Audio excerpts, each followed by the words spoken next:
Still on the IMF-World Bank spring meetings, Ghana's donors and multilateral partners have expressed their commitment to support the country come out of the current economic challenges. My colleague George Yafe reports. Based on our engagement, it is clear that these partners just cannot afford for Ghana's economy to go down. Therefore, they have indicated their preparedness to offer the necessary assistance to Ghana for it to come out of the current economic crisis. But this support will not come free. These partners, which includes the World Bank, IMF, the US government, the International Finance Corporation, JICA, the EU, want Ghana to institute the necessary fiscal reforms that will put the economy on a strong footing. One can talk about improving the country's revenue situation. They also want the public sector funding to be advanced to areas that will ensure that there is value for money. They've also given the firm assurance of undertaking the necessary behind-the-scenes engagement to ensure that Ghana gets necessary financing assurance from its external creditors. This may help and go a long way to ensure that Ghana secures the IMF board approval for its economic program. These partners also want more drastic measures to be taken to tackle corruption in the country and to remove the gods' names from the wage bill. All right, so let's now touch base with my colleague George Yafe, who is monitoring developments in Washington, D.C. And George joins me via Zoom. Grateful, George, you could join me on the marketplace. Following these assurances from our donors and multilateral partners, what next? Kindly unmute for me, George. Can you hear me now? Yes, much better. So what it means is that based on these assurances, it means that we're going to make some significant progress in terms of getting these creditors to come on board to partially commit to financing our program. And that is the signal that is sent. Just a while ago, Pius, we had the IMF managing director speak in a press conference where he was talking about the fact that Ghana has made some progress, and for them, they've been able to convince these creditors to also come on board. And as far as the IMF is concerned and the board is concerned, they are going to approve Ghana's program or support it as soon as the request comes, if they've been able to get all these assurances. We understand in the next couple of minutes, we will be having some live updates. Quickly bring us up to speed on that. Well, we get the understanding that the finance minister is going to do some engagement with respect to giving us an update on how things are fared with respect to the engagement with the partners. So we'll get more details on especially the creditors committee and how things are fared, and also other engagement as well. But engaging some of these partners, what we get, or the understanding we get, is that they are all willing to support Ghana's program and to fast track and help turn Ghana around. Just backtrack a little bit with the IMF MD's press conference a while ago, which is currently ongoing. She made the argument that she still believes, and she's been criticized for this, that the current challenge that Ghana is going through can or not be said to be purely an internal matter. She thinks that indeed externalities have contributed, and looking at where Ghana has come from, and looking at the challenge now, there's that moral feeling that Ghana needs to be helped to come out of this challenge. And that is why for her, at the fund and even at her position as an MD, she's willing to go at all levels to help support Ghana to come out of this crisis. Thank you very much, George. Yafe reporting live from Washington, D.C. for us. And of course, we shall come to you as and when we need some clarification.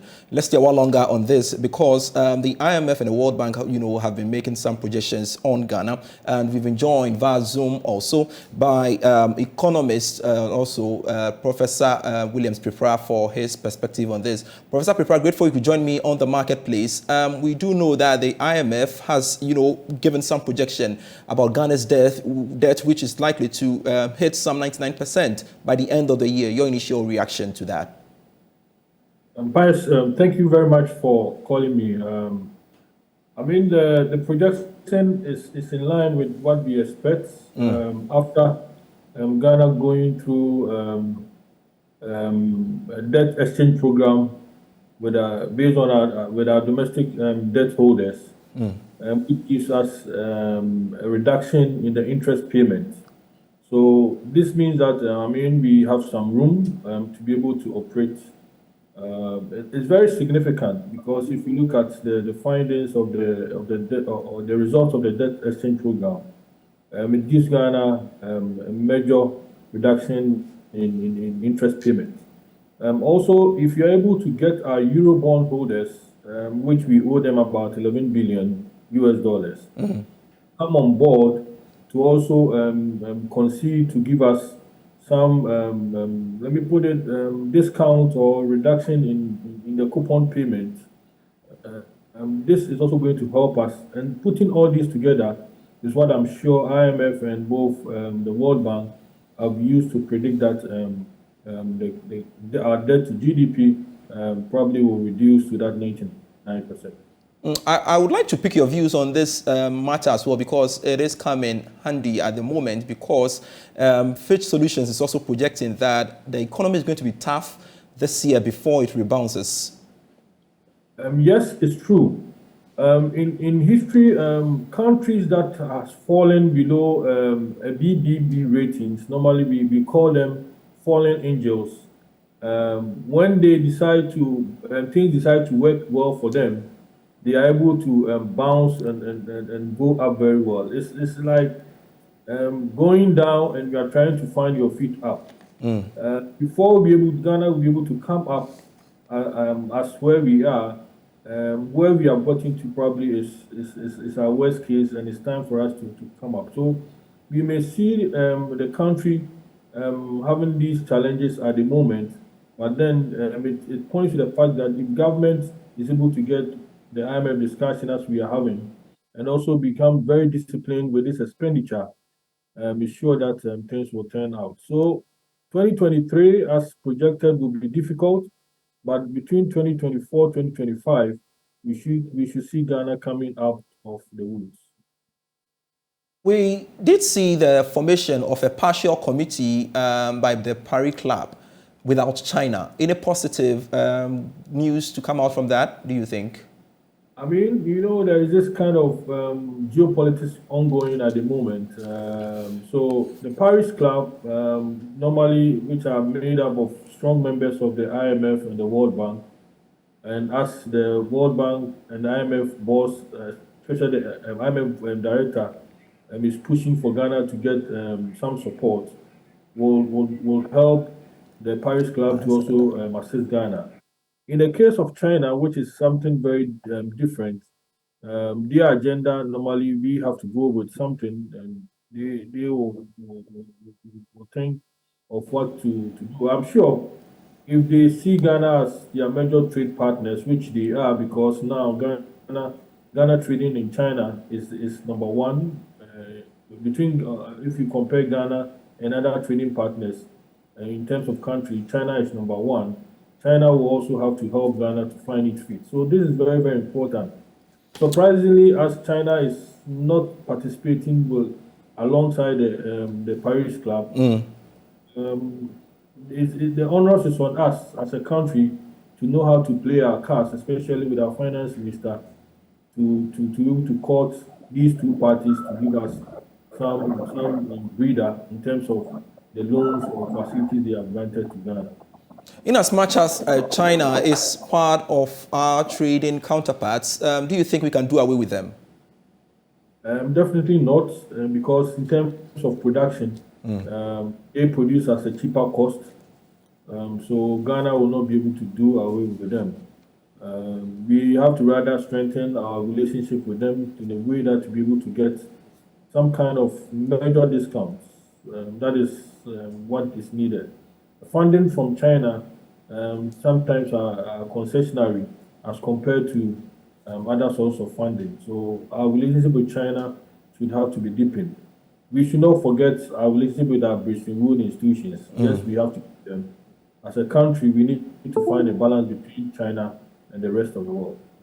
Now, there's been this concern about the fact that, look, the projection the IMF is making, especially in relation to our debt to GDP ratio, about 99% projection they're making, quite recently we did complete the domestic debt exchange program, but the fund didn't factor that in. And so the question as to what becomes the essence of the domestic debt exchange program in our quest to kind of reduce the domestic, basically reduce the debt portfolio of the country? So from the discussion, they did not factor in the interest payments. So the interest payments, if it's factored in, I mean, it will go very high.